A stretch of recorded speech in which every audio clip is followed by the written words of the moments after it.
Parliament house کے قریب 2 senior صحافیوں پر مسلح افراد کا حملہ۔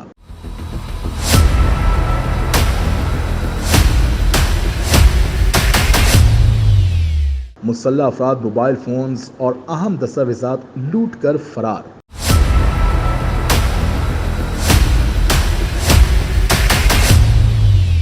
ان دنوں ملک کی بگڑتی صورتحال میں صحافی بے سہارا اور غیر محفوظ نظر آ رہے ہیں۔ حال ہی میں پاکستان کے معروف صحافی عمر چیمہ اور اعزاز سید کو گن پوائنٹ پر نامعلوم مسلح افراد نے لوٹ لیا۔ سماجی رابطے کی ویب سائٹ ٹویٹر پر سینئر صحافی عبداللہ چیمہ نے اپنے ٹویٹ میں اس خبر سے آگاہ کیا۔ عبداللہ چیمہ نے ٹویٹ میں لکھا کہ پارلیمنٹ ہاؤس کے قریب سے پاکستان کے معروف صحافی عمر چیمہ اور اعزاز سید کو گن پوائنٹ پر لوٹ لیا گیا۔ ان سے موبائل فونز اور نقدی رقم بھی چھین لی گئی، جبکہ ان کے موبائل کے پاس ورڈز بھی لے لیے گئے۔ سینئر صحافی نے اپنے ٹویٹ میں اپیل کی اور لکھا کہ وزیر داخلہ رانا ثناء اللہ کو چاہیے کہ اس معاملے کا جلد از جلد نوٹس لیں۔ واضح رہے کہ صحافی عمر چیمہ اور اعزاز سید یوٹیوب پر اپنا وی لاگ کا چینل چلا رہے ہیں، جس میں دونوں صحافی حالیہ سیاسی صورتحال سے متعلق کئی اہم انکشافات اور دعوے بھی کر چکے ہیں۔